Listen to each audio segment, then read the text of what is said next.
Hi, Bill Bauer and Missy Bauer. We're here in the field talking about seed quality. And really what we're talking about is the cold and saturated cold tests of the quality of the seed and how that affects our emergence. Correct. So in this particular plot, what we're looking at is a May 10th planting date. And the idea behind this is maybe it's not always your first planting date, but sometimes it's just that planting date that's ahead of the wrong weather window. So what we talk about is think about when that seed takes its first drink of water, that 24 to 36 hours after planting, what's the weather like in that time frame? So in this particular plot at May 10th, 24 to 36 hours later, we had a big dip in soil temperatures. Now it wasn't real long, just last couple days, and then temperatures come back up. But the longer that period of time is, and probably the steeper the dip is from above 50 degrees soil temperature at 2 inches depth, the worse or more severe it could be when you have a poor quality seed.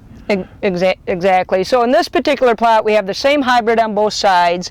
It was just two different lot numbers. Right. So on my side, we've got a seed quality or cold germ of 93%, saturated cold of 90%, which is pretty decent. Yeah, I would consider that pretty good overall. Right. On my side over here, I would say the seed quality is in that poor category. The cold germ is at 85% and the saturated cold down to 71%. So what do those numbers mean? That means if I got really cold, saturated, so wet, cold conditions, that potentially I may only get 71% germination. Right. So how can we have the same hybrid that would have different quality of seed?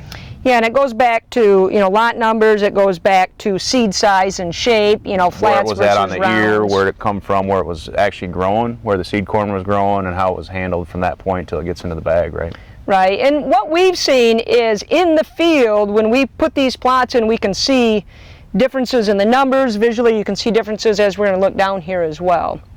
So what we have represented here, again, I got the poor on my side, but the pink flags here, where we see any pink flag, it represents a late emerger, so one that came up late. Yep. And then the whites represent the skips. So the seed actually was probably dead or never emerged. Exactly. So let's look at the data from here on your side, my side, Bill. we're at 34,000 plants, and we had 2,000 late emergers per acre and 1,000 skips per acre, so seeds that didn't make it. So we have really we have about 31,000 harvestable ears here. It's pretty acceptable. Yeah, the planted population here was at 35,000. Right. So, again, maybe not perfect, but it's corn on corn. Exactly, so and under those conditions where we knew, maybe not the best weather window. But on my side, it's a pretty big difference. Now, I'm down to only 32,000 population, and my ear count's down to 28,000. Now we've got a problem. Right, and remember, every 1,000 ears per acre is worth 5 to 7 bushels, so our potential for yield on this side is definitely considerably lower compared to on your side.